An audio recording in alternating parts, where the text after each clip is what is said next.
असुर नाम का एक ऐसा महान रचनाकार हुआ करता था जो देव हो या दानव सब उसका सम्मान करते थे। एक बार की बात है जब मायासुर ने अर्जुन को उसके लिए एक दिव्य सभा का निर्माण करने का वचन दिया, और जब अर्जुन को कुछ मिला तो उसके पास खड़े भीम को भी कुछ पाने की इच्छा हुई। पर भीम की रुचि गदा युद्ध में थी, तो उसने मन ही मन एक गदा की कामना की, और तब उसके मन की इच्छा पढ़कर मायासुर ने उसे एक गदा की कथा सुनाई। सुनिए भीम, मैं एक ऐसी भयंकर गदा के बारे में जानता हूं जिसे कोई उठाना तो दूर हिला भी नहीं सकता।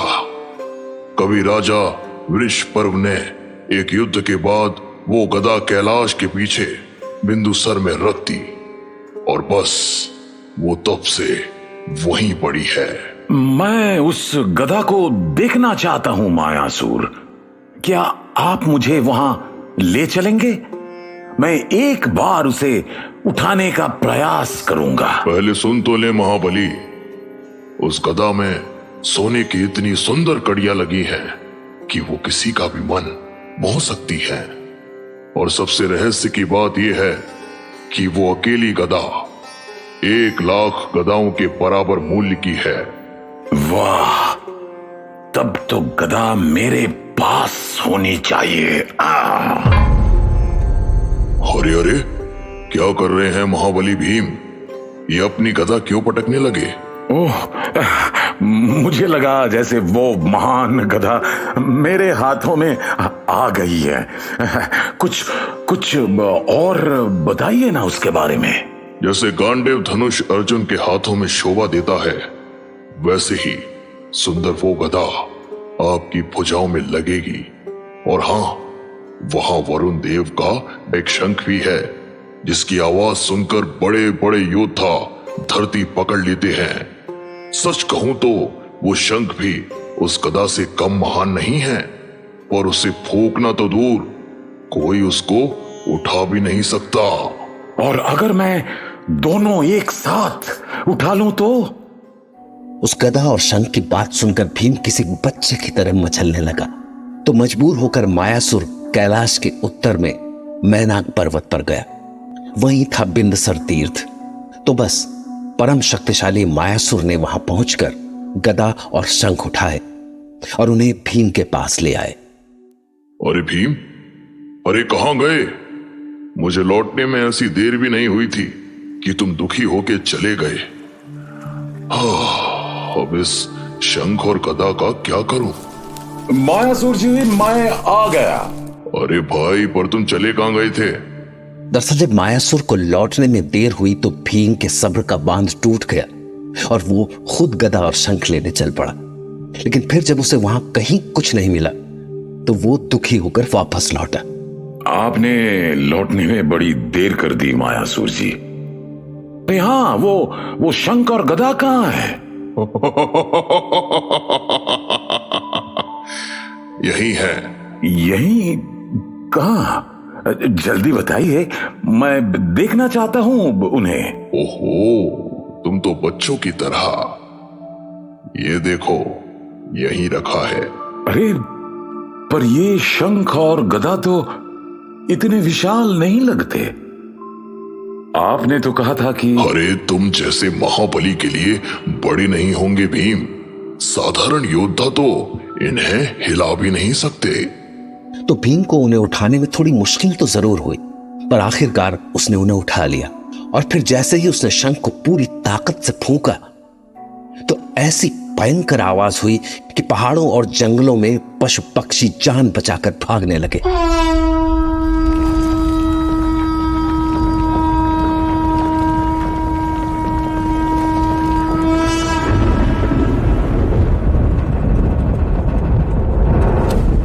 उस विशाल शंख का नाम था पौंड्रा, और उस दिन के बाद ये पौंड्रा शंख भीम की पहचान बन गया।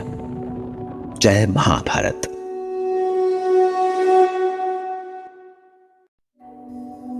महाभारत में सारे महारथियों के पास अपने अपने खास शंख थे, लेकिन उनमें से सबसे खास था दुर्योधन का विदारक शंख, जिसकी आवाज ऐसी भयानक थी कि उसके सामने बड़े बड़े योद्धा कांप जाते थे।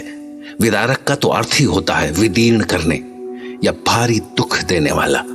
तो जैसा उसका नाम था वैसा ही उसका काम भी था। पर सवाल यह है कि ऐसा भयानक शंख दुर्योधन को मिला कैसे? तो यह कहानी उस समय की है जब दुर्योधन अपने मामा शकुनी के साथ गांधार आया हुआ था। ऐसे में एक दिन उसे ऐसी भयानक आवाज सुनाई दी कि उसका दिल बैठने लगा।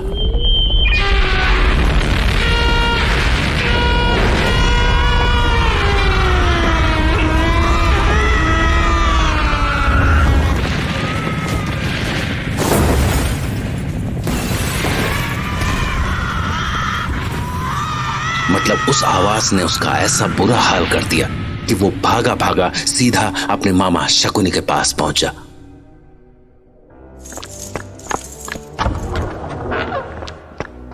मामा, मामा, ये कैसी आवाज थी मामा? इसे सुन के तो मेरा हृदय डूबा जा रहा था। क्या हुआ? आज पहली बार तुम्हें इस तरह से डरा हुआ देख रहा हूं। पर दरअसल भांजे, ये डर अच्छा है। ये डर अच्छा है मतलब ये भांजे कि कैसा हो अगर तुम्हारा ये डर ही तुम्हारा हथियार बन जाए। आपकी यही आदत मुझे अच्छी नहीं लगती मामा। आखिर सर्प की कुंडली जैसे गोल गोल उत्तर क्यों देते हैं आप? ऐसा इसलिए भांजे क्योंकि सीधी बातों में कोई अर्थ नहीं होता। मुझे ज्ञान मत दो मामा। उस भयानक आवाज के बारे में बताना हो तो बताओ, अन्यथा जा रहा हूं मैं। क्रोध से मति मारी जाती है भांजे, इसीलिए क्रोध छोड़कर मेरी बात सुनो। असल में जिसने तुम्हें ऐसे डरा दिया वो एक शंख की आवाज थी। अब सोचो कि शंख तो सबके पास है, अर्जुन, भीम हो या फिर वो महामूर्ख युधिष्ठिर, पर क्या उनमें से किसी के भी शंख की आवाज ने तुम्हें डराया?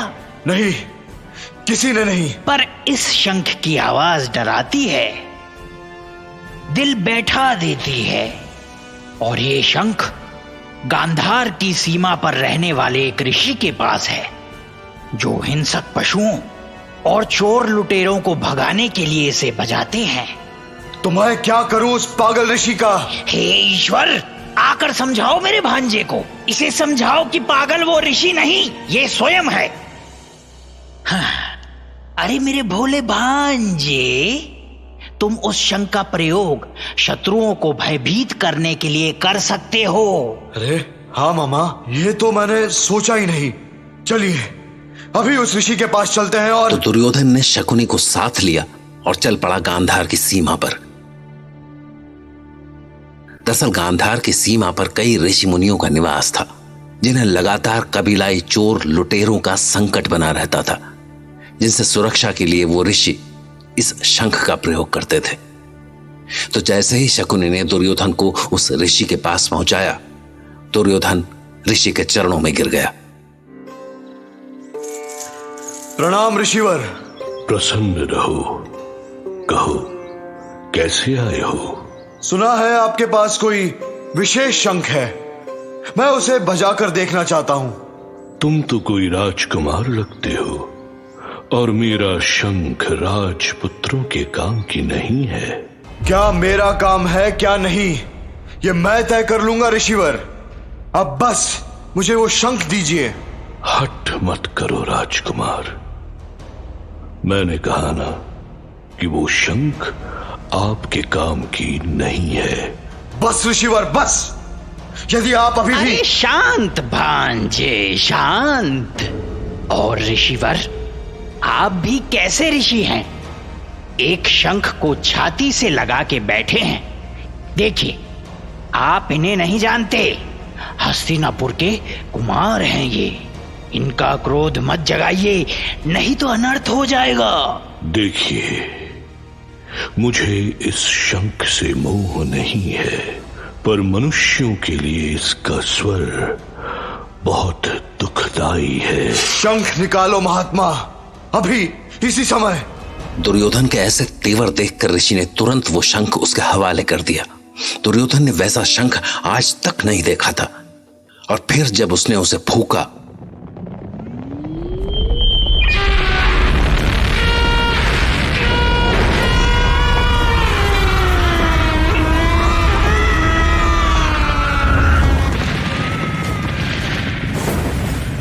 तो उसकी आवाज से वन के पशु पक्षी पागलों जैसे यहां वहां भागने लगे। तो उसके बाद दुर्योधन वो शंख लेकर वहां से निकल पड़ा, और हां, उसने रास्ते में ही उस शंख को एक नाम दिया, विदारक। जय महाभारत।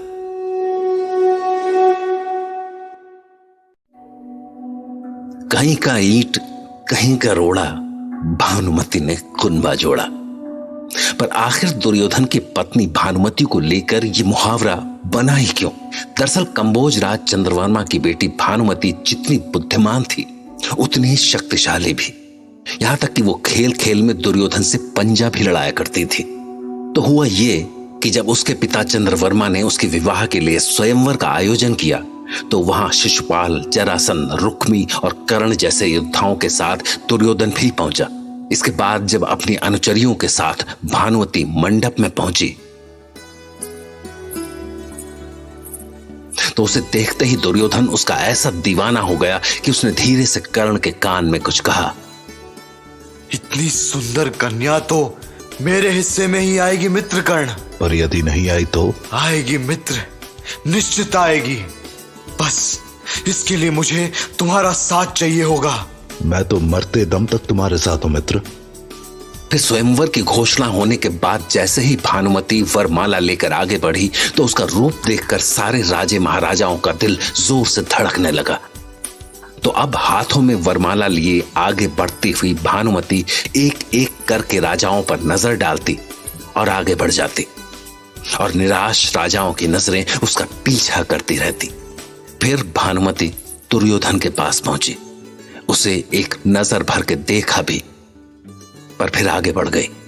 लेकिन अपनी इस अनदेखी से दुर्योधन ऐसा पागल हो गया कि वो भानुमति की ओर लपका, उसके हाथ से वरमाला छीनी और खुद अपने गले में डाल ली। उसकी इस हरकत से भानुमति के होश उड़ गए, पर इससे पहले कि वो समझ पाती कि ये सब हो क्या रहा है, दुर्योधन ने उसका हाथ पकड़ा और उसे लेकर मंडप से बाहर निकल गया। पर इधर वो भानुमति को लेकर मंडप से निकला और उधर मंडप में तलवारें खिंच गई।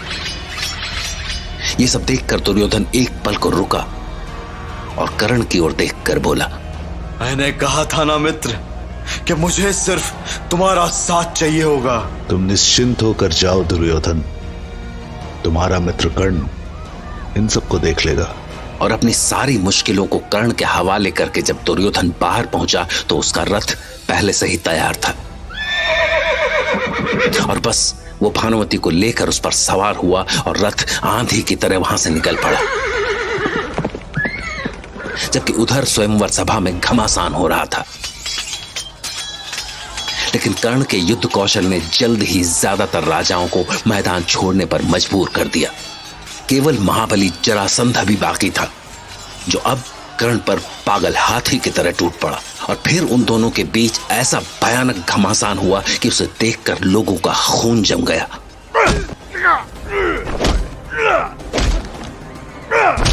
जबकि उधर अपने रथ को राजमार्गों से दौड़ाते हुए दुर्योधन ने भानुमति के कंधे पर हाथ रखा तो वो गुस्से से दुर्योधन की ओर पलटी। अपनी सीमा मत भूलो। बुरा लगा तुम्हें? अपना हाथ हटाओ पहले। क्या खिंचाव है तुम्हारे गुस्से में भी? हे ईश्वर, मैंने इतने बरस लगाए तुम्हें ढूंढने में। खैर, देर से ही सही, पर आखिरकार ढूंढ ही लिया तुम्हें। ढूंढ लिया या हड़प लिया? कुछ भी कह लो भानुमति, पर मुझे जो चाहिए होता है उसे मैं पा ही लेता हूं। इस तरह दुर्योधन ने भानुमति की इच्छा के विरुद्ध उसे अपना बना लिया। और ये सब देखकर भी भीष्म चुप रहे, क्योंकि कभी उन्होंने खुद काशी की कन्याओं का हरण किया था। खैर, जब दुर्योधन और भानुमति का विवाह हो गया तो भानुमति का गुस्सा और बाकी सारे मसले भी अपने आप ही खत्म हो गए। भानुमति को दुर्योधन से 2 संतानें हुई, बेटा लक्ष्मण और बेटी लक्ष्मणा, जिसका विवाह श्री कृष्ण के पुत्र सांब के साथ हुआ, और कौरवों का कुनबा यादवों से जुड़ गया। मतलब चाहे शुरुआत झगड़े या जबरदस्ती से हुई हो, पर आखिरकार भानुमति ने अपना कुनबा जोड़ ही लिया। जय महाभारत। अंधे के साथ जीने के लिए आंखें तो होनी ही चाहिए, लेकिन गांधारी ने पति धृतराष्ट्र के अंधेपन का पता लगते ही खुद की आंखों पर अपने आप पट्टी बांध ली, और उनके इस बलिदान से प्रसन्न होकर भगवान शिव ने उन्हें वरदान दिया कि उनकी आंखों में एक बार के लिए इतनी शक्ति होगी कि वो जिस किसी के जितने भी शरीर को देखेंगी, उसका उतना शरीर वज्र जैसा कठोर हो जाएगा। इसके बाद की कहानी उस समय की है जब युद्ध के डंके बजने लगे थे, और ऐसे में गांधारी की ममता अपने पुत्र दुर्योधन को लेकर डर गई, तो उन्होंने दुर्योधन के पास अपना एक दूत भेजा। कुमार दुर्योधन, महारानी गांधारी ने संदेश दिया है कि वो आपसे भेंट करना चाहती है। क्यों? जब युद्ध सर पर खड़ा है तब मां से भेंट करने का क्या अर्थ है? जाकर उनसे कहो कि इस भेंट का कोई विशेष कारण हो तो बताएं। उन्होंने मुझे बताया है कुमार। उन्होंने कहा है ये भेंट आपके भले के लिए ही है। वो आपको विशेष शक्ति देना चाहती है। मुझमें शक्ति की कोई कमी है क्या? दुर्भाग्य है कि स्वयं माता को ही उसके पुत्र की शक्ति पर विश्वास नहीं। महारानी ने कहा है कि वो जीवन में एक बार अपनी आंखों से पट्टी हटाकर आपको देखना चाहती है। उनके ऐसा करने से आपका शरीर वज्र जैसा कठोर हो जाएगा। ओह, ठीक है, तुम जाओ, मैं अवकाश पाते ही उनसे मिलूंगा। लेकिन फिर जब कुछ दिन बीत जाने के बाद भी दुर्योधन गांधारी से नहीं मिला, तो एक दिन जब वो गंगा स्नान के लिए निकल रहा था, तो गांधारी ने उसे स्नान के बाद निर्वस्त्र होकर उसके सामने आने का संदेश भिजवाया। दुर्योधन को मां के सामने ऐसे जाने में संकोच तो हो रहा था, पर मां की आज्ञा थी, तो वो लाज शर्म छोड़कर उनसे मिलने के लिए मान गया। पर जाने इस बात का श्री कृष्ण को कैसा पता चल गया, और वो भी गंगा तट पर चले आए। और जैसे ही दुर्योधन मां से मिलने के लिए निकला, श्री कृष्ण उससे टकरा गए। दुर्योधन, ये क्या? तुम बिना वस्त्रों के? क्या तुम अभी भी स्वयं को बालक समझते हो? अरे वस्त्र पहनो दुर्योधन, मुझे स्वयं लज्जा आ रही है तुम्हें ऐसे देखकर। और तुम इस अवस्था में माता से मिलने जाओगे? देखो दुर्योधन, मैं जानता हूं कि तुम मुझे इसका कोई कारण बताओगे, और मैं मान भी लूंगा, किंतु तुम्हारी प्रजा तो भोली होती है, वो किसी कारण को कभी नहीं समझेगी। अरे सारा हस्तिनापुर जीवन भर तुम्हारी हंसी उड़ाएगा। देखिए श्री कृष्ण, आप जैसा समझ रहे हैं वैसा कुछ नहीं है। क्या है कि अब कैसे समझाऊं आपको? ये मेरी माता का आदेश है। उन्होंने कहा है कि वो मुझे इस अवस्था में देखेंगी तो मेरा सारा शरीर वज्र सा कठोर हो जाएगा। मान लिया, हो सकता है दुर्योधन, परंतु अब तुम बालक नहीं हो। लोकलाज के अनुसार इस प्रकार माता के सामने जाना, मैं कैसे समझाऊं तुम्हें? हाँ, अब ठीक तो मुझे भी नहीं लग रहा, पर माता के आदेश का पालन। मां की ममता तो ऐसी ही होती है दुर्योधन, पर निर्णय तो तुम्हें लेना है ना, तो सोच लो। और आखिरकार दुर्योधन श्री कृष्ण की लीला में फंस गया। उसने जल्दी जल्दी से एक वस्त्र उठाया और उसे कमर के नीचे बांधकर गांधारी के सामने पहुंच गया। फिर गांधारी ने अपनी आंखों से पट्टी उतारी, और उसकी पहली नजर दुर्योधन के शरीर के नग्न भाग पर पड़ी, और महादेव का वरदान फलित हो गया, जिसके चलते दुर्योधन के कमर से जंघा तक का हिस्सा छोड़कर बाकी शरीर वज्र जैसा कठोर हो गया। और श्री कृष्ण इस बात को जानते थे, इसलिए उन्हीं के इशारे पर आखिरी युद्ध में भीम द्वारा उसकी जंघा पर किया गया प्रहार ही उसकी मृत्यु का कारण बना। जय महाभारत।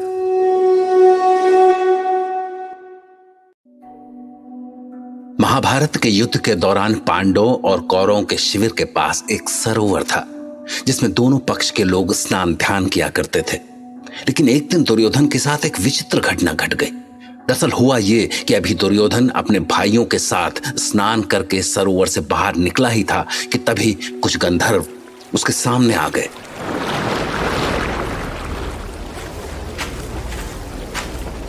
तुम गंधर्व लोग यहाँ क्या कर रहे हो? ये सरोवर हमारे स्नान के लिए है। ये सरोवर तुम्हारा कब से हो गया? किसने अनुमति दी तुम्हें यहाँ जल क्रीड़ा करने की? दुर्योधन अनुमति देता है, लेता नहीं। और सुनो, मेरे पास इतना समय नहीं है कि मैं तुम्हारे साथ उलझता फिरूं। उलझना नहीं चाहते तो फिर कभी इस सरोवर में दिखाई मत देना। क्या संसार के सारे सरोवरों पर तुम्हारा अधिकार है? देखो, बहस करने से कोई लाभ नहीं होगा, क्योंकि हमें देवराज इंद्र का आदेश है और हम उनके आदेश का पालन करके रहेंगे। गंधर्वों ने दुर्योधन और उसके भाइयों को समझाने की बहुत कोशिश की, पर दुर्योधन ने अपनी शक्ति के अहंकार में तलवार खींच ली।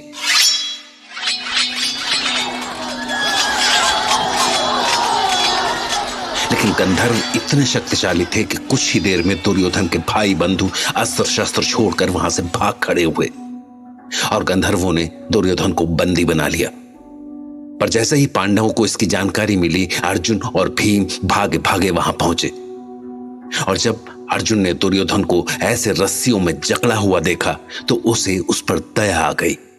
ये सब क्या है दुर्योधन? और ये लोग कौन हैं? मैं क्या कहूं, सब कुछ तुम देख तो रहे हो। इन गंधर्वों ने हमें सरोवर में स्नान करने से मना किया। तुम्हें अच्छा, आगे कुछ करने की आवश्यकता नहीं है, मैं बात करता हूं इनसे। देखो गंधर्वों, मेरा तुमसे कोई बैर नहीं है, पर यदि तुमने मेरे भाई को नहीं छोड़ा तो ये देखो, अर्जुन के गांडीव से आज तक कोई बच नहीं सका।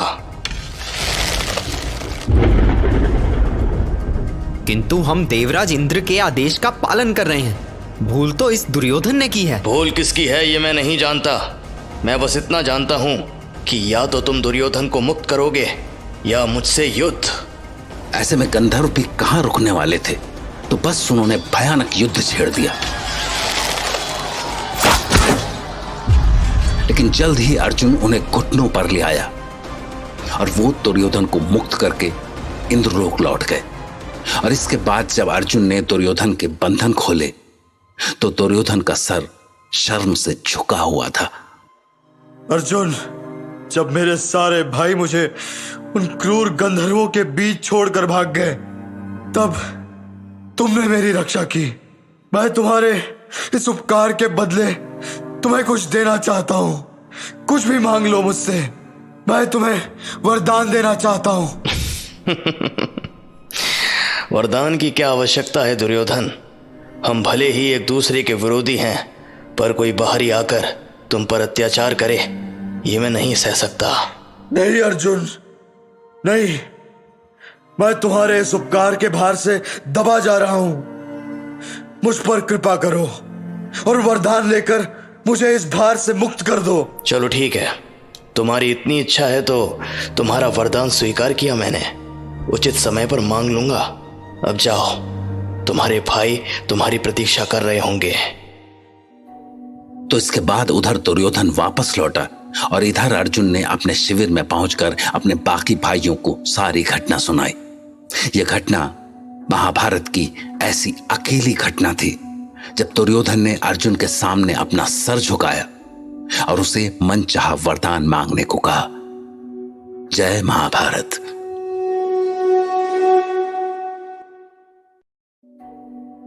भीष्म ने जीवन भर हस्तिनापुर राज परिवार की जिम्मेदारियों का बोझ उठाया, यहां तक कि वो अंतिम सांस तक दुर्योधन की ओर से लड़े भी। लेकिन इतना सब करने के बाद भी वो कभी दुर्योधन का भरोसा नहीं जीत सके। दुर्योधन जब भी खुद को पांडवों के सामने कमजोर पाता तो वो उसके लिए पितामह भीष्म को कोसता। कि वो अपने पांडव प्रेम के कारण मन से उसके साथ नहीं है। पितामह दुर्योधन के ऐसे आरोपों से आहत तो होते, पर हर बार उनके पास कोई जवाब नहीं होता। तो ऐसे ही एक बार दुर्योधन पितामह के पास आया और हमेशा की तरह उन पर बरस पड़ा। मैं सच्चाई जानता हूं पितामह, भली भांति जानता हूं मैं सच्चाई। आप मेरी पराजय देखना चाहते हैं। आप चाहते हैं कि मैं उन पांडवों के सामने समर्पण कर दूं, उनके पैरों पर अपना सर रखकर गिड़गिड़ाऊं। दुर्भाग्य है दुर्योधन, दुर्भाग्य है कि तुम मुझ पर संदेह करके अपनी पराजय का रास्ता खुद तैयार कर रहे हो। भला मैं तुम्हारी पराजय क्यों चाहूंगा, जबकि मैं स्वयं तुम्हारी ओर से युद्ध कर रहा हूं। युद्ध केवल शरीर से नहीं लड़े जाते पितामह, मन से लड़े जाते हैं। और ये आप भी जानते हैं कि आपका मन मेरे साथ नहीं है। पितामह भीष्म ने दुर्योधन को समझाने की कितनी कोशिशें की, लेकिन जब हमेशा की तरह इस बार भी कोई फायदा नहीं हुआ तो उन्होंने एक आखिरी कोशिश की। उन्होंने अपने तुणीर से 5 सोने के बाण निकाले और उन्हें अभिमंत्रित किया।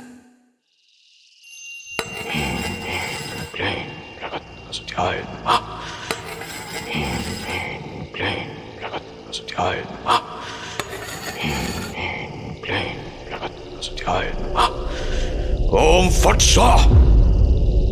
देखो दुर्योधन, ये 5 स्वर्ण बाण देखो। कल के युद्ध में यही 5 स्वर्ण बाण 5 पांडवों का काल बनेंगे। तो अब तुम प्रसन्न रहो, क्योंकि कल तुम्हारी सारी चिंताएं दूर हो जाएंगी। आखिरकार भीष्म के इन बाणों से दुर्योधन का मन कुछ हद तक तो शांत हुआ, लेकिन उसे अभी भी उन पर संदेह था। तो वो कुछ सोचकर उनसे बोला, इन बाणों से पांडवों का अंत आप करेंगे पितामह, या कोई और? मैं करूंगा। मैं, तेरा ये पितामह भीष्म करेगा। नहीं, मैं नहीं मानता। एक काम कीजिए, आप ये स्वर्ण बाण मुझे दे दीजिए। आज पूरी रात ये बाण मेरी सुरक्षा में रहेंगे, और कल जब आप युद्ध के लिए निकलेंगे तो मैं इन्हें आपको दे दूंगा। बस उसके बाद आप वही कीजिएगा जो आपने अभी कहा। भला भीष्म को इसमें क्या आपत्ति हो सकती थी? इसलिए उन्होंने दुर्योधन को वो बाण दे दिए और दुर्योधन उन्हें लेकर अपने शिविर की ओर चल पड़ा। पर जब ये खबर श्री कृष्ण तक पहुंची तो वो सीधे अर्जुन के पास पहुंचे।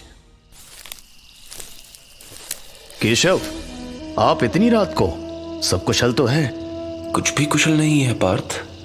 पितामह भीष्म ने दुर्योधन को 5 स्वर्ण बाण दिए हैं, और वो कोई साधारण बाण नहीं है। तुम 5 भाइयों की मृत्यु का शंखनाद है। तो आप ही कहे केशव, क्या करें हम सदा आपके निर्देश पर ही चलते आए हैं और चलते रहेंगे। मैं बस मार्ग ही बता सकता हूं पार्थ, चलना तो तुम्हें ही है। केशव, बस आप कहें, क्या करना है हमें? तुम्हें याद है ना पार्थ कि कभी तुमने दुर्योधन के प्राणों की रक्षा की थी? हाँ, उसे मैं कैसे भूल सकता हूँ। तो फिर तुम्हें यह भी याद होगा कि तब दुर्योधन ने प्रसन्न होकर तुमसे एक वरदान मांगने के लिए कहा था, पर तुमने कहा था कि तुम फिर कभी मांग लोगे। हाँ, ऐसा ही हुआ था। उसका वो वरदान अभी शेष है। तो तुम अभी जाओ और वो बाण तुम 5 पांडव भाइयों पर ना चलाने का वरदान मांगो। अभी इसी समय जाओ पार्थ, सुबह होने की प्रतीक्षा मत करो। और जब अर्जुन आधी रात में दुर्योधन के शिविर में पहुंचा तो दुर्योधन बड़ा हैरान हुआ, पर अर्जुन ने उसे संभलने का मौका दिए बिना उसे पुरानी घटना याद दिलाकर पांडवों पर वो 5 बाण न चलाने का वरदान मांग लिया। मतलब अब दुर्योधन की पांडवों का अंत करने की आखिरी उम्मीद पर भी पानी फिर चुका था। लेकिन उसने अपना क्षत्रिय धर्म निभाते हुए पितामह के दिए 5 अभिमंत्रित बाण अर्जुन को दे दिए, और इस तरह पांडवों के प्राण बच गए। जय महाभारत।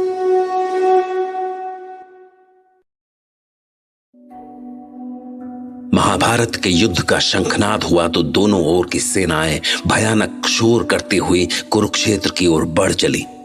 जिस रथ पर अर्जुन सवार थे उसका संचालन स्वयं भगवान श्री कृष्ण कर रहे थे। अब जिस रथ पर साक्षात नर और नारायण सवार हो, वो कोई साधारण रथ तो हो नहीं सकता। तो ये रथ था नंदीघोष। प्रश्न है कि यह नंदीघोष अर्जुन को कैसे मिला? तो दरअसल हुआ ये कि एक बार श्री कृष्ण और अर्जुन खांडव वन में घूम रहे थे कि तभी उनसे एक बड़े तेजस्वी ब्राह्मण देव टकरा गए। मैंने बहुत दिनों से कोई भोजन नहीं किया। यदि आप दोनों मेरे भोजन का प्रबंध कर सकें तो बड़ी कृपा होगी। अरे ब्राह्मण देव, हमारे होते हुए आप भूखे हैं, ये तो बड़ी दुख की बात है। कहिए, आप कैसा भोजन करेंगे? शायद आपने मुझे पहचाना नहीं अर्जुन। मैं अग्निदेव हूं। आप दोनों के दर्शनों के लिए इस रूप में चला आया। हाँ, यदि आप मुझे भोजन कराना ही चाहते हैं तो मुझे ये खांडव वन दे दीजिए।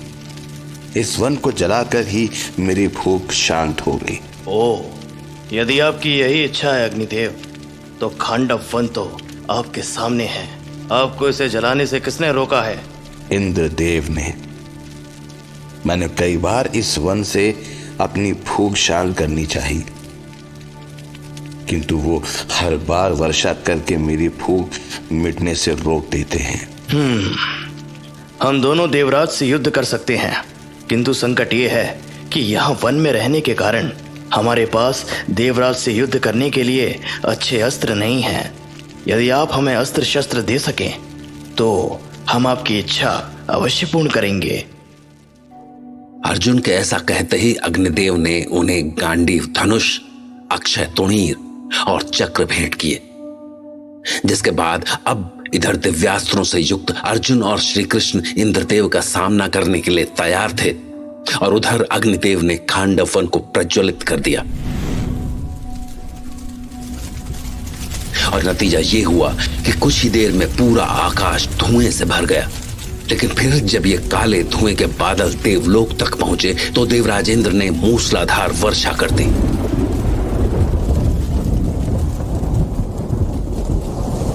ऐसे में श्री कृष्ण और अर्जुन भी कहां शांत बैठने वाले थे। उन्होंने भयानक अस्त्र वर्षा करके बादलों को सुखा दिया।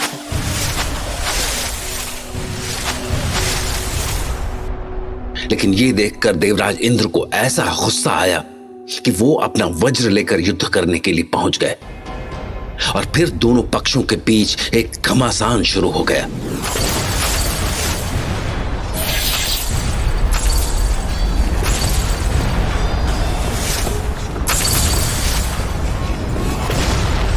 लेकिन आखिरकार देवराज इंद्र हार कर अपने इंद्रलोक लौट गए।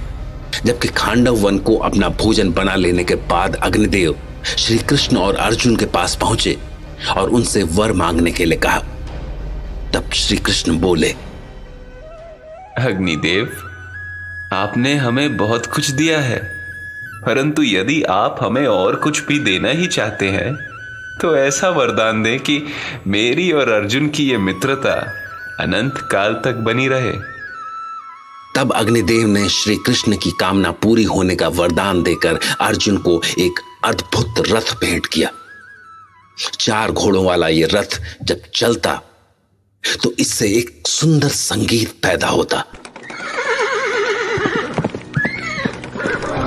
इस अद्भुत और अलौकिक रथ का नाम था नंदीघोष।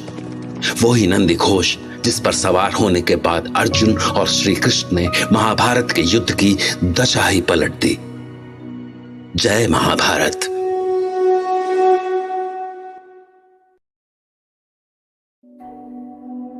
महाभारत के किसी भी योद्धा के पास अर्जुन के गांडीव जैसा कोई शस्त्र नहीं था, पर आखिर ये गांडीव खास क्यों था? दरअसल गांडीव की कहानी इसके अर्जुन के पास आने से हजारों हजार साल पहले शुरू हुई। यह कभी वरुण देव के पास हुआ करता था, फिर वरुण देव से ये अग्निदेव को मिला और अग्निदेव से अर्जुन को। दरअसल कभी सैकड़ों वर्ष कठोर तपस्या करने के कारण ऋषि कर्ण के पूरे शरीर पर दीमक की बाबियां बन गई थीं और उन बाबियों पर ढेर सारे बांस उगाए थे।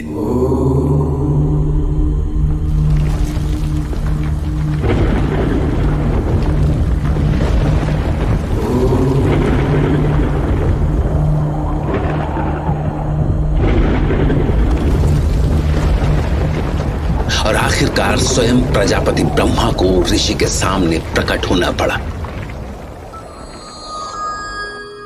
महर्षि कण्व, ऐसा कठोर तप इस त्रिभुवन में न आज तक किसी ने किया न कर सकेगा। आखिर ऐसे तप से आप चाहते क्या है? मैं कुछ भी नहीं चाहता ब्रह्मदेव, कुछ भी नहीं। आपके दर्शन हो गए, बस मेरा जीवन धन्य हो गया। जीवन अब शेष ही कहां है ऋषिवर? आपके इस तप से आपके शरीर का अंत हो चुका है, बस आत्मा ही शेष है। और मेरा आशीर्वाद तो सदा आपके साथ ही था। फिर ऐसा कठोर तप क्यों किया आपने? ऐसा क्या चाहिए था आपको? मुक्ति, मुक्ति, मुझे बस मुक्ति की प्रतीक्षा है ब्रह्मदेव। मुझे मुक्त करें, मुझे मुक्त करें ब्रह्मदेव। और ब्रह्मा ने महर्षि की आत्मा को मुक्त कर दिया। पर इसके बाद जब वो वहां से लौटने लगे तो उनकी दृष्टि बांबी बने महर्षि के शरीर पर उगाए बांसों पर पड़ी। और जब उनके मन में एक साथ कई विचार आने लगे तो उन्होंने विश्वकर्मा को याद किया।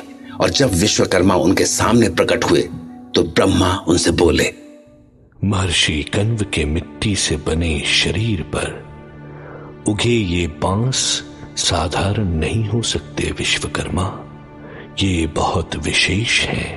आप आदेश करें ब्रह्मदेव, आप इन बांसों का उपयोग किस रूप में करना चाहते हैं? ये बांस साक्षात चेतना का प्रतीक है। यदि इनसे शस्त्रों का निर्माण हो तो वो शस्त्र अति शक्तिशाली होंगे। आप बताएं कि इनसे किन शस्त्रों का निर्माण हो सकता है? बांसों से तो धनुष ही बनाए जा सकते हैं ब्रह्मदेव। तो आप इनसे 3 धनुष बनाएं। उन तीनों धनुषों में प्राण तत्व समाहित होगा और जो इन्हें धारण करेगा उसके भीतर इनकी शक्ति भी आ जाएगी। और जैसा ब्रह्मा का आदेश था विश्वकर्मा ने वैसा ही किया। उन्होंने 3 अद्भुत धनुष बनाए, पिनाक, सारंग और गांडीव। और फिर जब ये तीनों धनुष ब्रह्म शक्ति से चैतन्य हो गए तो ब्रह्मा ने उन्हें भगवान शिव को समर्पित कर दिया। उसके बाद भगवान शिव को तय करना था कि ये साक्षात काल रूप धनुष किसे दिए जाएं। तो उन्होंने पिनाक देवराज इंद्र को दिया। इंद्र से वो राजा जनक के पास आया और जनक से श्री राम के पास। सारंग शिव से भगवान विष्णु के पास आया और विष्णु से श्री कृष्ण के पास। जबकि गांडीव शिव से वरुण के पास आया, वरुण से अग्नि के पास और अग्निदेव से अर्जुन को मिला, जिससे अर्जुन एक ही बार में हजारों हजार महायोद्धाओं का संहार कर सकता था।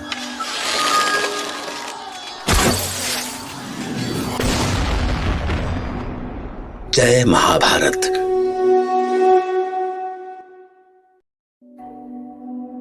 युद्ध के नगाड़े बज रहे हों और योद्धा हथियार छोड़कर शत्रु सेना के पास पहुंच जाए, सुनकर यह संभव लगता है। दरअसल हुआ ये कि युद्ध का उद्घोष होते ही पांडवों के सबसे बड़े भाई धर्मराज युधिष्ठिर अचानक अपने अस्त्र शस्त्र छोड़कर रथ से उतरे और कौरवों की सेना की ओर चल पड़े। नकुल, सहदेव और पांडव दल के सभी योद्धा युधिष्ठिर को ऐसे शत्रु सेना की ओर जाता हुआ देख रहे थे, पर किसी की हिम्मत नहीं हुई कि वो आगे बढ़कर युधिष्ठिर को रोक सके। लेकिन सबको लग रहा था कि जो भी हुआ है वो ठीक नहीं हुआ।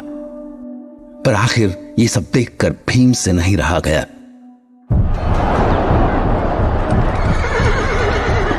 नहीं अर्जुन, नहीं, ये मुझसे सहन नहीं होगा।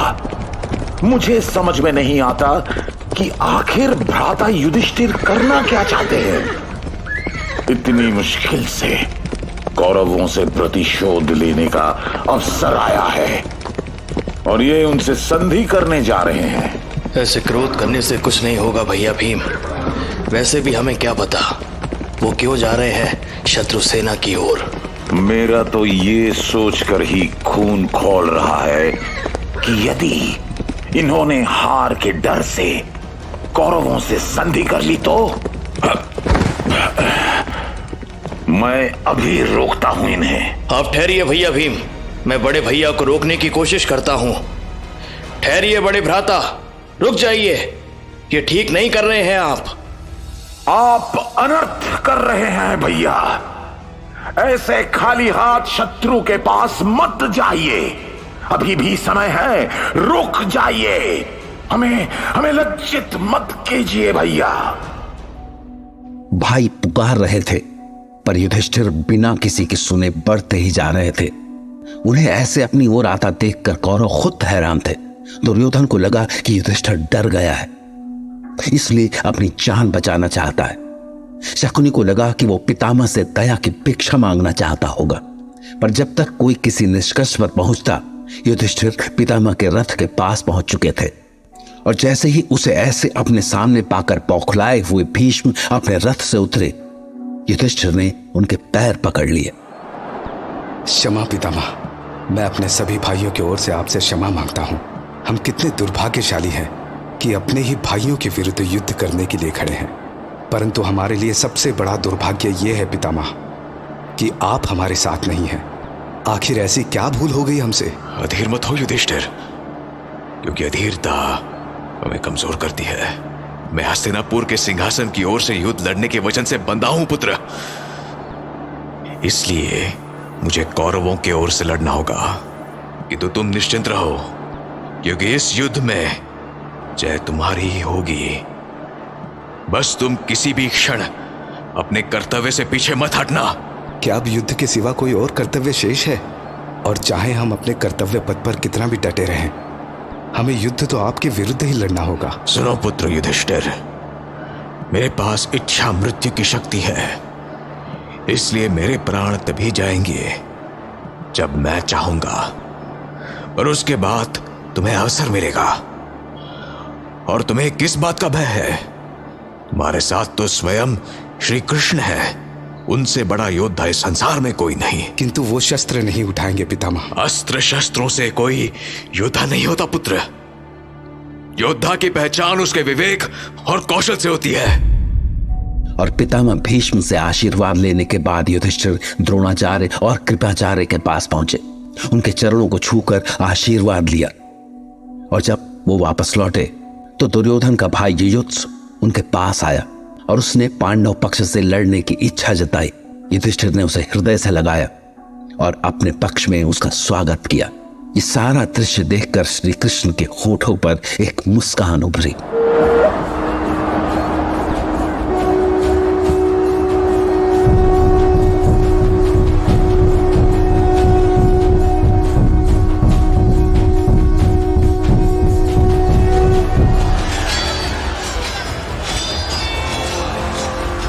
और इस तरह पांडव के मन से युधिष्ठिर को लेकर सारी शंकाएं भी दूर हो गई। और इसके बाद आरंभ हुआ इस संसार का आज तक का सबसे बड़ा महायुद्ध। जय महाभारत। पांचों पांडव अपने आप में अनोखे थे। युधिष्ठिर धर्म के ज्ञाता थे, भीम शक्ति के स्वामी, अर्जुन सर्वश्रेष्ठ धनुर्धर, तो नकुल घोड़ों का विशेषज्ञ। लेकिन सारे भाइयों में सबसे अलग था सबसे छोटा सहदेव, जिसमें भूत, भविष्य और वर्तमान में झांक लेने की अद्भुत कला थी। महाभारत के युद्ध में क्या होगा, किसी कैसे मृत्यु मिलेगी, ये सब सहदेव पहले से ही जानता था। पर वो त्रिकालदर्शी बना कैसे? तो हुआ ये कि पांडवों के पिता महाराज पांडु के प्राण एक ऋषि के श्राप से गए, और मृत्यु से पहले उन्हें जो थोड़ा सा समय मिला उसमें वो सिर्फ सहदेव से ही बात कर सके। दरअसल महाराज पांडु को कई सिद्धियां प्राप्त थीं, तो उन्होंने अपने आखिरी क्षण में सहदेव से कहा, पुत्र सहदेव, जीते जी मुझे कभी इतना समय ही नहीं मिला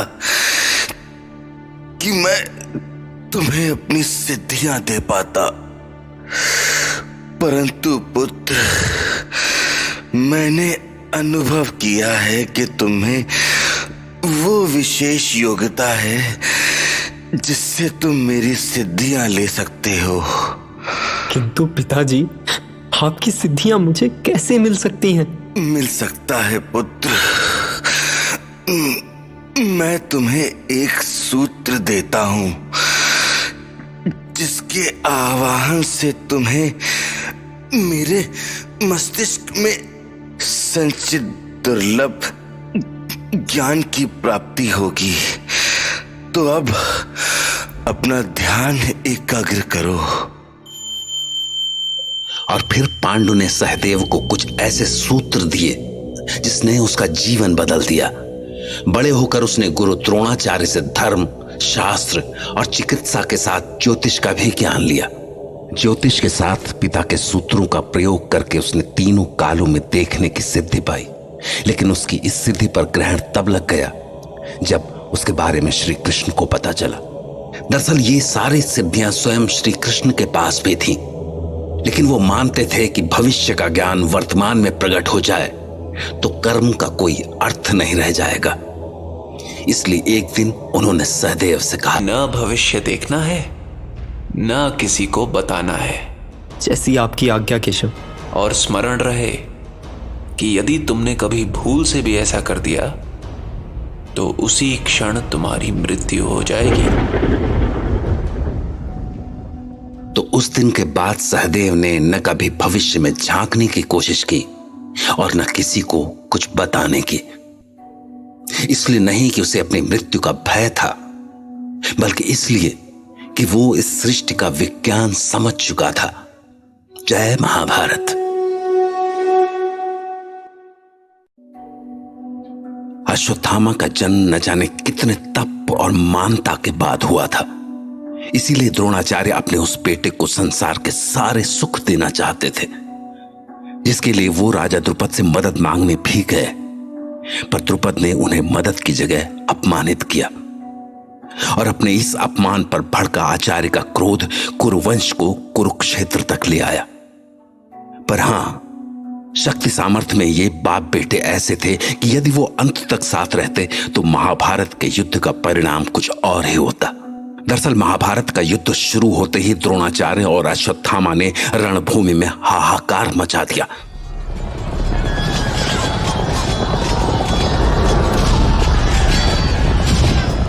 और ये सब देखकर कृष्ण भी परेशान हो गए। पार्थ, तुम देख ही रहे हो ना कि आचार्य और अश्वत्थामा क्या कर सकते हैं। और यदि ये दोनों ऐसे ही साथ मिलकर लड़ते रहे तो सब कुछ समाप्त हो जाएगा। आप ठीक कहते हैं केशव, एक काल है तो दूसरा महाकाल। पर प्रश्न है कि इन पिता पुत्र को एक दूसरे से कैसे अलग किया जाए। इसका कोई मार्ग तो निकालना ही होगा, अन्यथा धर्म की जय असंभव हो जाएगी। संकट बताया है तो उसका हल भी आप ही बताएं केशव। देखो पार्थ, इन पिता पुत्र का एक साथ वध करना तो असंभव है, पर यदि हम इनमें से किसी एक को अपने मार्ग से हटा दें तो फिर दूसरे पर विजय पाई जा सकती है। परंतु प्रश्न ये है कि ये कार्य होगा कैसे। श्री कृष्ण की चिंता अकारण नहीं थी। आचार्य द्रोण तो महायोद्धा थे ही, पर उनके पुत्र अश्वत्थामा का जन्म भी साक्षात महादेव के आशीर्वाद से हुआ था। तो जब पिता को परशुराम का युद्ध कौशल और पुत्र को महादेव का मिला तेज एक साथ हो तो भला उन्हें कौन हरा सकता था। पर अब श्री कृष्ण इन्हें अलग करने की ठान चुके थे। तो वो शाम को एक योजना के साथ युधिष्ठिर के शिविर में पहुंचे। देखिए महाराज युधिष्ठिर, आचार्य द्रोण के जीवित होते तो अश्वत्थामा का वध नहीं किया जा सकता। इसलिए पहले पिता को मार्ग से हटाना होगा, फिर पुत्र को। किंतु कैसे? जो युद्ध कौशल द्रोण पहले दिन से ही दिखा रहे हैं, उस तरह से तो उनका वध असंभव लगता है। इस असंभव को संभव करने का एक उपाय है महाराज। देखिए, इस रणभूमि में अश्वत्थामा नाम का एक विशाल काय हाथी है और आपको उसका वध करना होगा। क्या? परंतु अश्वत्थामा नाम के हाथी के वध से क्या होगा केशव? यदि मैंने कहा तो कुछ सोच कर ही कहा है। आप बस उस हाथी अश्वत्थामा का वध करें। और हां, ये सूचना आचार्य द्रोण तक भी पहुंचनी चाहिए।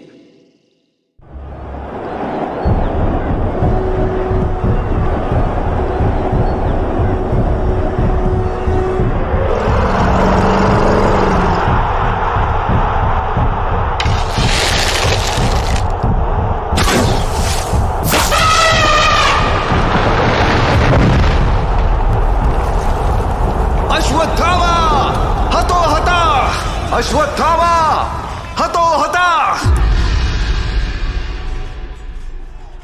अश्वत्थामा के मारे जाने की खबर पूरी रणभूमि में जंगल की आग की तरह फैल गई और जब द्रोणाचार्य को लगा कि उनका पुत्र अश्वत्थामा मारा गया है तो उनके हाथों से अस्त्र शस्त्र छूट गए और द्रोण को निहत्था देखते ही धृष्टद्युम्न ने उन पर बाणों की भयानक वर्षा कर दी।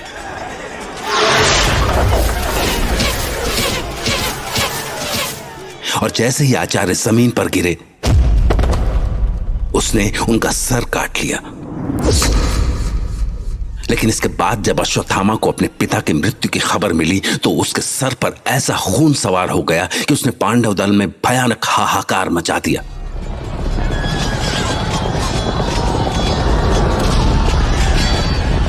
वो प्रतिशोध की आग में ऐसा पागल हो चुका था कि उसने द्रौपदी के सोते हुए 5 मासूम पुत्रों का वध कर दिया।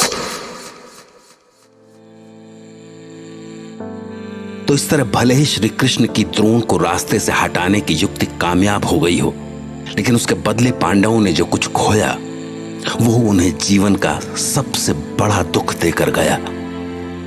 जय महाभारत।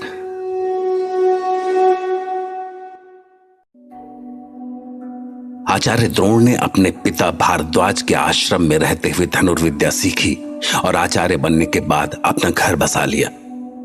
दरअसल अब तक उनके पास दिव्यास्त्रों का कोई ज्ञान नहीं था, इसलिए वो अभी भी एक साधारण आचार्य ही थे। पर वो साधारण से असाधारण तब बने जब उन्हें भगवान परशुराम का आशीर्वाद मिला। ये कहानी उस समय की है जब उन्होंने सुना कि संसार के सबसे बड़े योद्धा भगवान परशुराम अपना सर्वस्व दान कर रहे हैं। उस समय द्रोण ऐसी भयानक गरीबी के दिन काट रहे थे कि यह खबर उनके लिए उम्मीद की एक किरण जैसी लगी और बस वो ज्यादा सोच विचार किए बिना दान लेने के लिए महेंद्र पर्वत की ओर चल पड़े। अपनी इस लंबी यात्रा के दौरान वो रास्ते पर यही सोचते रहे कि वो ऐसा क्या मांग लें कि उनके जीवन के सारे संकट मिट जाएं। तो जब द्रोण महेंद्र पर्वत पर बने विशाल आश्रम में पहुंचे तो भगवान परशुराम ध्यान में बैठे हुए थे। उनके मुख पर सूर्य सा अनोखा तेज देखकर द्रोण की आंखें फटी की फटी रह गईं और वो अपने आप ही किसी सम्मोहन में बंधे हुए आगे बढ़े और भगवान परशुराम के चरणों में गिर गए। मैं भारद्वाज पुत्र द्रोण आपकी कृपा चाहता हूं भगवान, आपकी कृपा चाहता हूं। कहीं तुम धन के लिए तो नहीं आए? प्रभु, मैंने बरसों बरस दरिद्रता में जीकर इस सत्य के दर्शन कर लिए हैं कि धन के बिना मनुष्य का जीवन केवल पीड़ा है। ऐसा हाल है मेरा कि पत्नी के लिए भोजन तो दूर, बच्चे के लिए एक अंजुली दूध नहीं जुटा पा रहा हूं। इसलिए प्रभु, मैं बस धन चाहता हूं, इतना धन जिसका कभी अंत ना हो। परंतु तुमने आने में देर कर दी द्रोण, क्योंकि मैं अपना सर्वस्व दान कर चुका हूं। स्वर्ण, रत्न, अन्न, भूमि, सब कुछ। वहां सामने देख रहे हो, यहां से समुद्र तक जो ग्राम और नगर दिख रहे हैं वो सब मैंने कश्यप ऋषि को दान कर दिए, जिसके बाद अब तो मेरे पास बस ये शरीर ही शेष है। और इस शरीर से एक धन शेष है मेरे पास, जो कभी समाप्त भी नहीं होता। वो धन है ज्ञान। मेरे इस ज्ञान से तुम्हारा जीवन सुख से कट सकता है। आप जो भी दें मुझे स्वीकार है भगवान। यदि संभव हो तो मुझे ऐसे दिव्यास्त्रों का ज्ञान दें जो किसी के पास ना हो। अवश्य। तो आज इसी क्षण से मैं तुम्हें अपने शिष्य के रूप में स्वीकार करता हूं।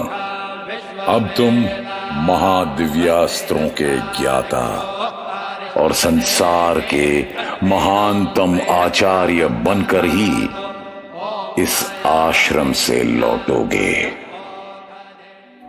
इस तरह भगवान परशुराम ने द्रोणाचार्य को दिव्यास्त्रों का ऐसा ज्ञान दिया जो उनके अलावा संसार में किसी के पास नहीं था, जिसके बाद आचार्य द्रोण इस संसार के महानतम गुरु तो बने ही, साथ ही उन्होंने अपने युद्ध कौशल से महाभारत के युद्ध में ऐसा हाहाकार मचा दिया जिसने स्वयं भगवान श्री कृष्ण को भी चिंता में डाल दिया। जय महाभारत।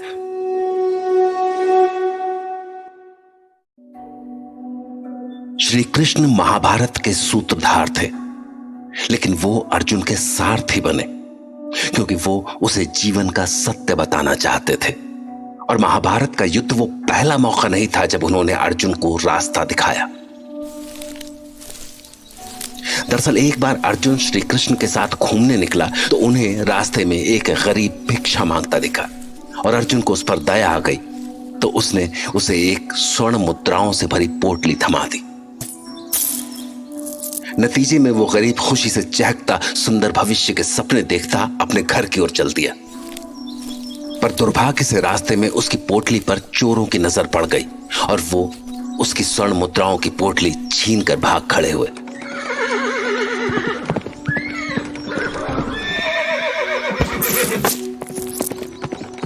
वो गरीब चोरी से दुखी तो हुआ, लेकिन फिर वो भिक्षा को ही अपनी नियति मानकर फिर से अपने काम में लग गया।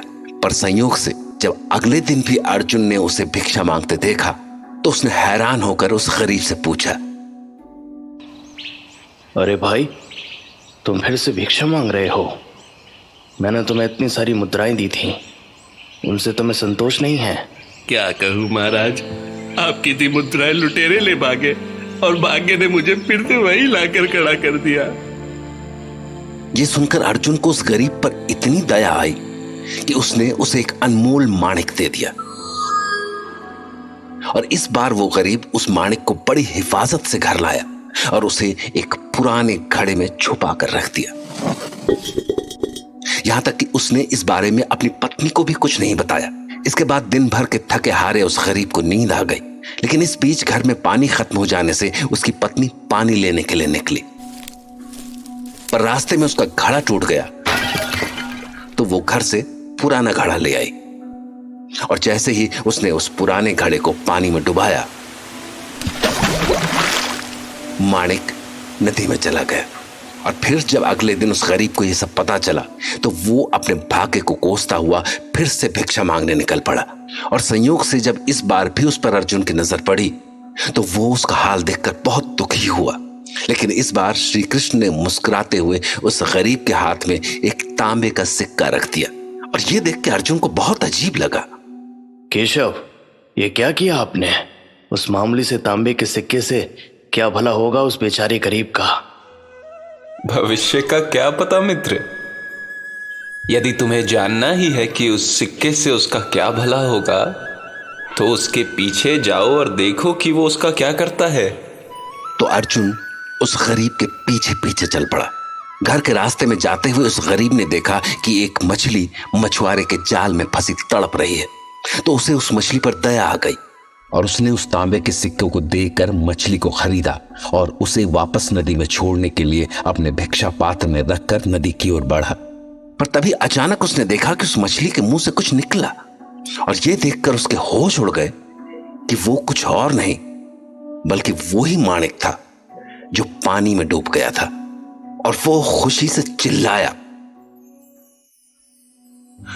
मिल गया, मिल गया, मुझे मिल गया। अब इसे मुझसे कोई नहीं छीन सकता, कोई नहीं। और ये संयोग ही था कि वो चोर जिसने उससे वो स्वर्ण मुद्राएं छीनी थी उस समय उसी रास्ते से गुजर रहा था। तो जब उसने उस गरीब को चिल्लाते हुए सुना कि मिल गया, तो उसे लगा कि उस गरीब ने उसे पहचान लिया है। तो वो ये सोचकर कांप गया कि कहीं इसने कोतवाल को मेरी पहचान बता दी तो मुझे तो फांसी हो जाएगी। और बस वो उस पोटली को गरीब की ओर फेंक कर भाग खड़ा हुआ। ये सब देखकर अर्जुन के होश उड़ गए। उसे लगा कि ऐसा संयोग कैसे हो सकता है। ये सब कैसे हुआ केशव? सारे संयोग एक साथ कैसे जुड़ गए?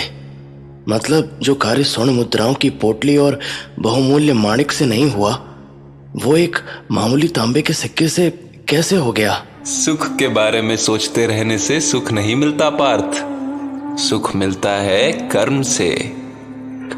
उस निर्धन ने मछली का दुख देखा और फिर अपना कर्म किया, जिसका उसे फल मिला। यही जीवन का सबसे बड़ा सत्य है। श्री कृष्ण की वाणी सुनकर अर्जुन को लगा जैसे उसके सामने से अंधकार छट गया है और अब वो आगे मीलों तक का रास्ता देख सकता है, बहुत साफ।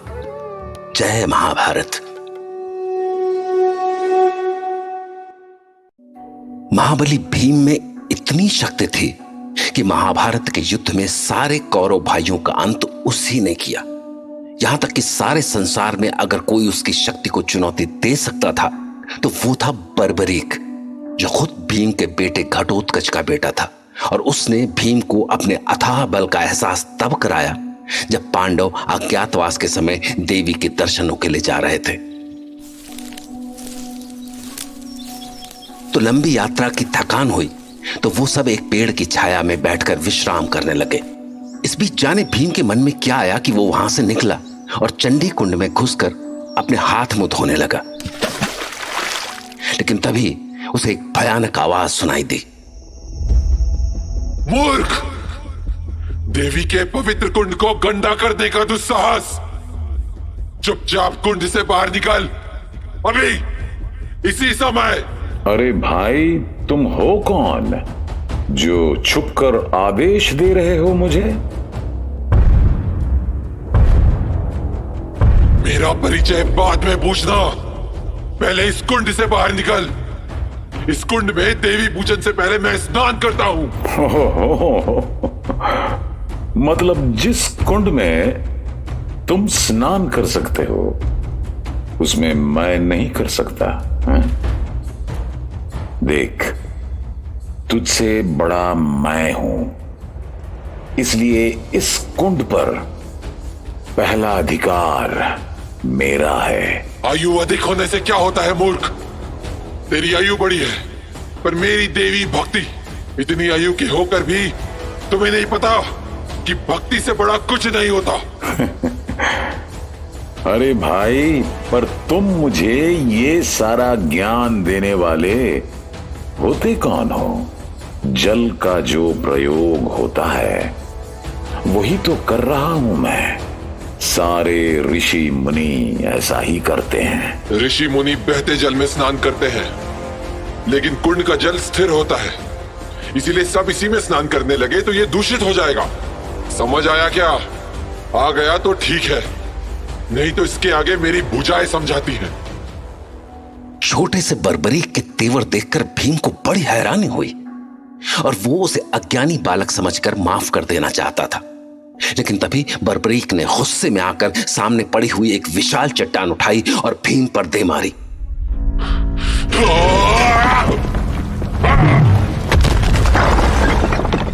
इसके बाद तो भीम का गुस्सा ऐसा भड़का कि वो गरजता हुआ कुंड से बाहर आया और बर्बरीक पर टूट पड़ा।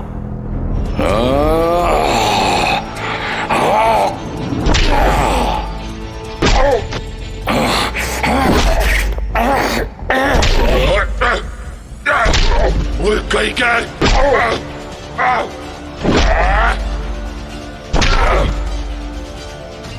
फिर तो उन दोनों में ऐसा घमासान शुरू हो गया कि सारा वन थर्राने लगा।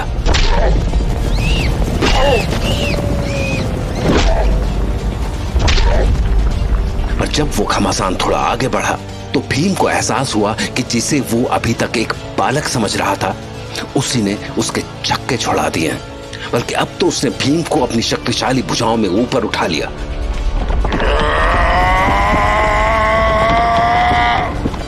और जैसे ही वो भीम को पूरी ताकत से धरती पर पटकने को हुआ कि तभी एक आकाशवाणी हुई। ठहरो बालक, जिसके तुम प्राण लेने जा रहे हो वो कोई और नहीं, तुम्हारे दादा महाबली भीम है। आकाशवाणी सुनते ही बर्बरीक ने दादा भीम को धरती पर उतारा और कटे पेड़ की तरह उनके चरणों में गिर पड़ा।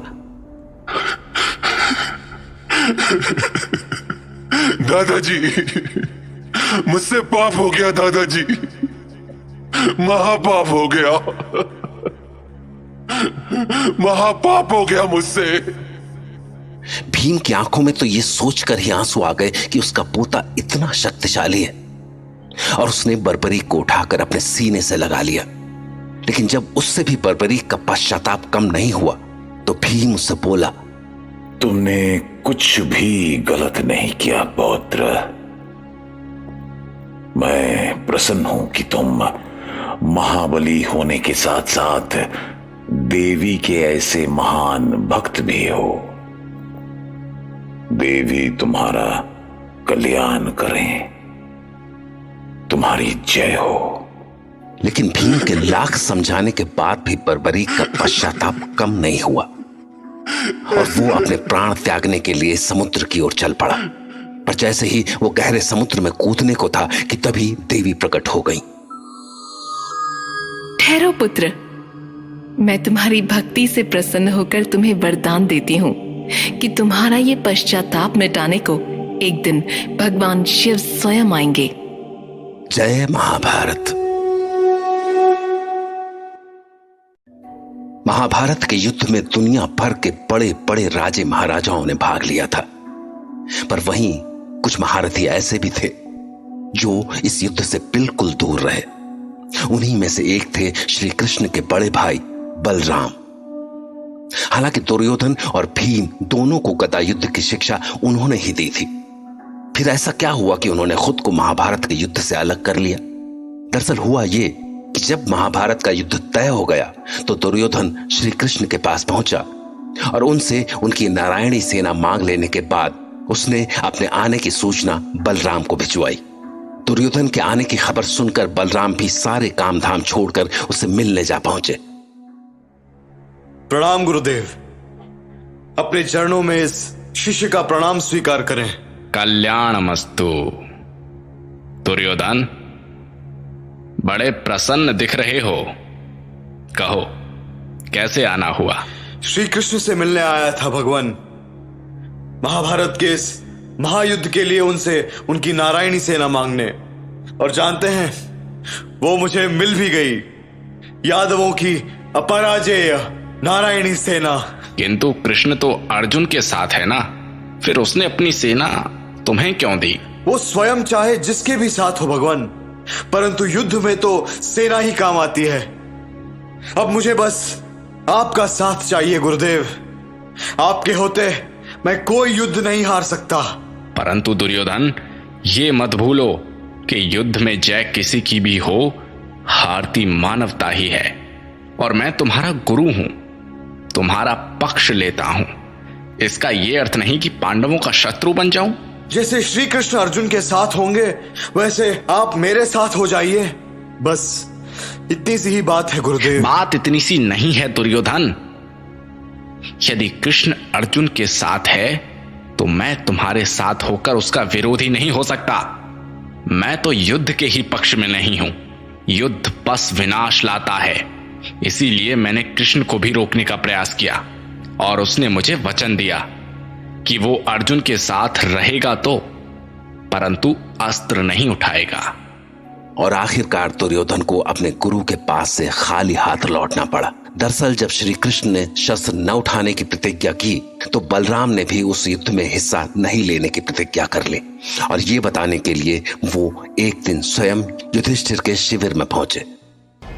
युधिष्ठिर, मुझे इस युद्ध में कोई रुचि नहीं है, क्योंकि मेरे लिए जितने प्रिय तुम या अर्जुन हो उतना ही दुर्योधन भी है, और दुर्भाग्य है कि सब युद्ध की अग्नि में कूदने की मूर्खता कर रहे हैं, इसलिए मैं इस युद्ध में भाग नहीं लूंगा।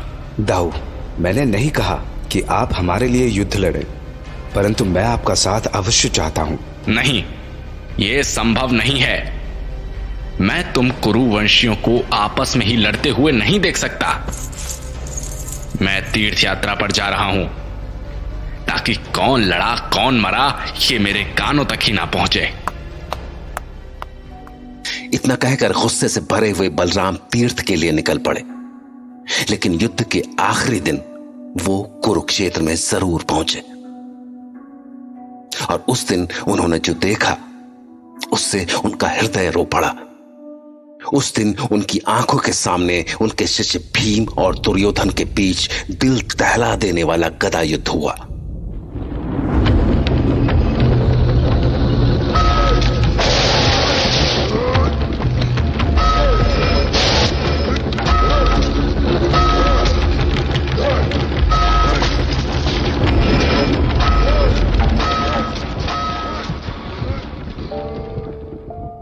इस युद्ध के बाद बलराम ने रुंधे गले से कहा था कि श्री कृष्ण ने दुर्योधन की हत्या करवा दी, क्योंकि उन्हीं ने भीम को इशारा किया था कि वो दुर्योधन की जंघा पर प्रहार करे, जिसके कारण दुर्योधन मारा गया। लेकिन बलराम का सबसे बड़ा दुर्भाग्य ये था कि जिस दृश्य को न देखने के लिए वो इस युद्ध में शामिल नहीं हुए थे, वो ही उन्हें देखना पड़ा। जय महाभारत। महाभारत के युद्ध में पांडवों की अगली पीढ़ी ने जो वीरता दिखाई उससे पांडव खुद हैरान हो गए। उनकी इसी अगली पीढ़ी में एक था अर्जुन और उलूपी का पुत्र इरावन। जब शकुनी के 6 बेटों ने इरावन को चारों ओर से घेर लिया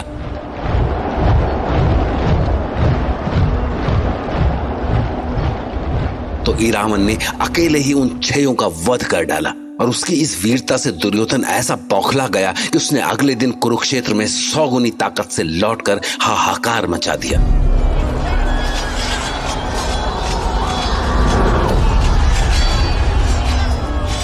और जब पांडवों को लगा कि ऐसे में तो ये युद्ध 2 ही दिन में खत्म हो जाएगा, तो अब उन्हें केवल काली का आशीर्वाद ही बचा सकता था।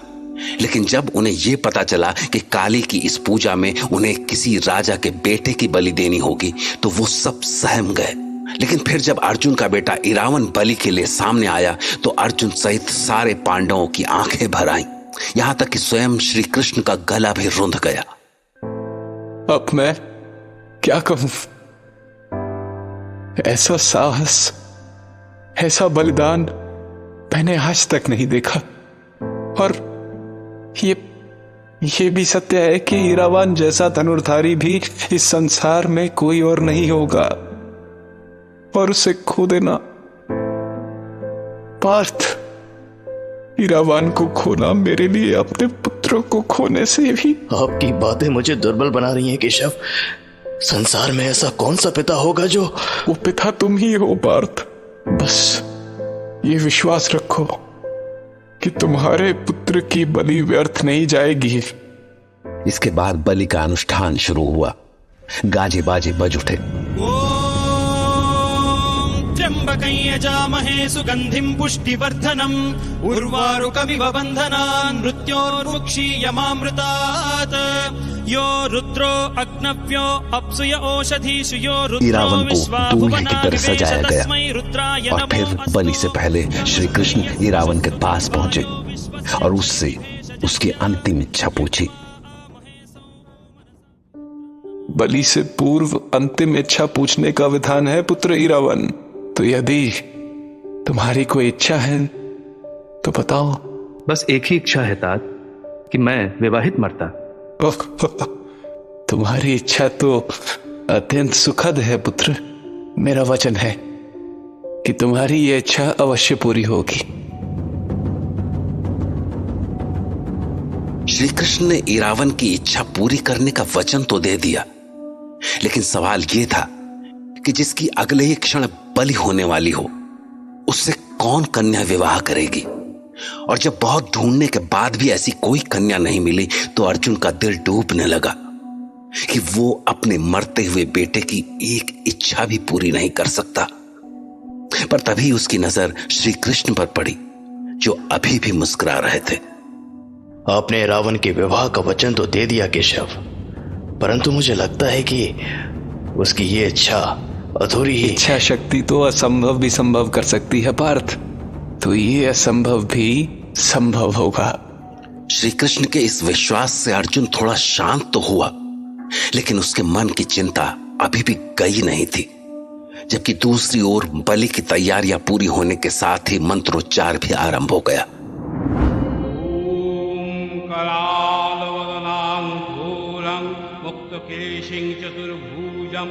कालिकं दक्षिणां दिव्यं मण्डमाला विभूषितं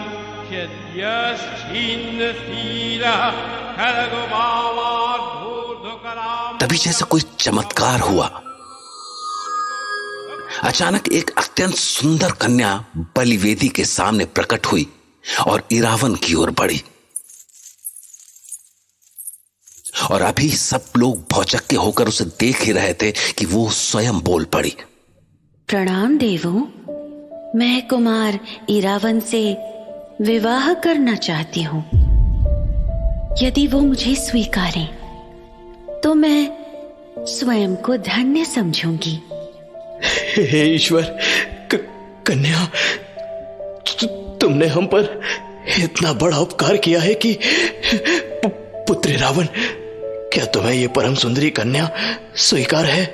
हाँ पिताजी, ऐसी दिव्य कन्या से विवाह करना तो मेरा परम सौभाग्य होगा।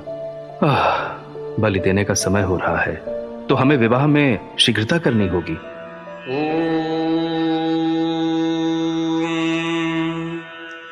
श्री गुरुभ्यो नमः। हरिः ओम।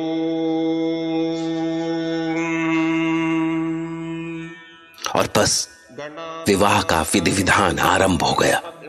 कन्या ने बड़ी श्रद्धा के साथ इस विवाह के सारे विधान पूरे किए और इरावन की आखिरी इच्छा भी पूरी हुई।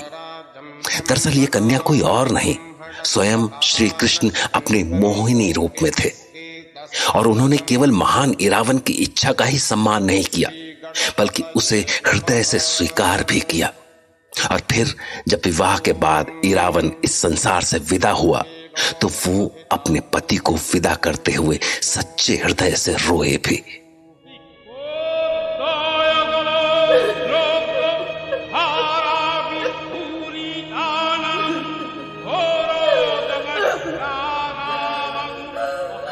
जय महाभारत।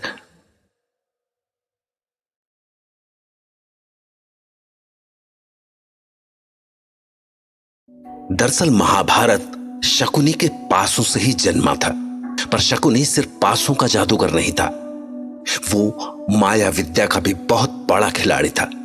यहां तक कि एक बार उसने अपनी माया शक्तियों से अर्जुन को ऐसे चक्रव्यूह में फंसा दिया था कि यदि उस समय उसके साथ श्री कृष्ण न होते तो शायद वो उससे कभी नहीं निकल पाता। दरअसल एक दिन कुरुक्षेत्र का भयंकर घमासान चल रहा था।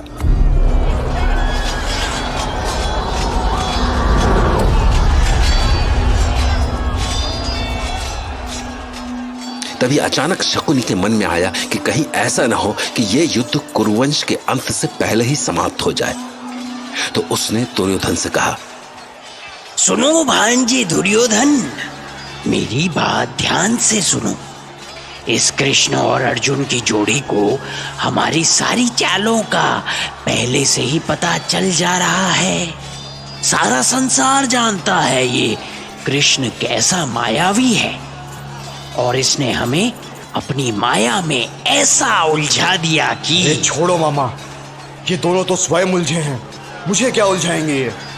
आप बस अपने आप को संभाले रहें, शेष मैं देख लूंगा।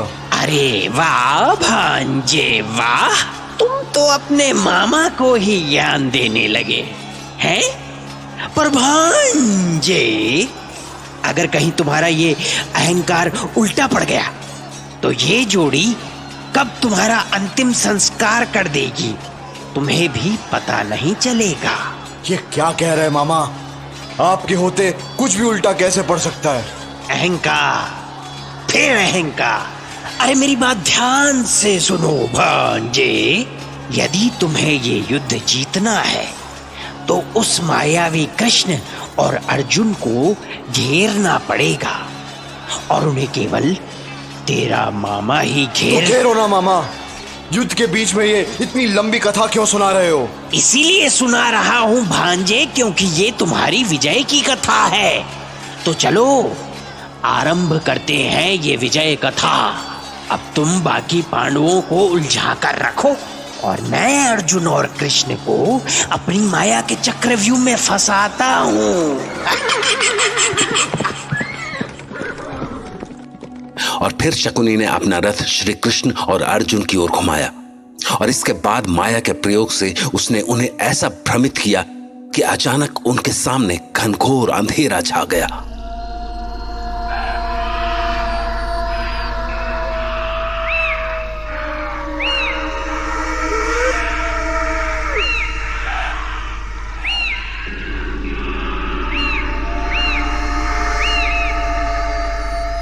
और पल भर में उनके आसपास भयानक पिशाच और खूंखार जानवर घूम रहे थे। उन्हें लगा जैसे वो नर्क में आ गए हों और अभी वो कुछ सोच पाते कि तभी आकाश में जोर के बादल गरजे और पत्थरों की बारिश होने लगी। श्री कृष्ण स्वयं भी मायावी शक्तियों से संपन्न थे, पर फिर भी वो कुछ देर के लिए शकुनी के माया जाल में आ गए। लेकिन उसके बाद उन्होंने स्वयं को संभाला और अर्जुन से बोले, सोचो मत पार्थ, दिव्यास्त्र का प्रयोग करो। किंतु यह है क्या केशव? किस तरह की माया है ये? देर मत करो पार्थ, ये शकुनी की माया है। यदि इसका अंत अभी नहीं किया तो जीवन भर इस माया में भटकते रहोगे। हे ईश्वर, ऐसा मायावी है ये शकुनी। ठीक है केशव, मैं अभी दिव्यास्त्र चलाता हूँ।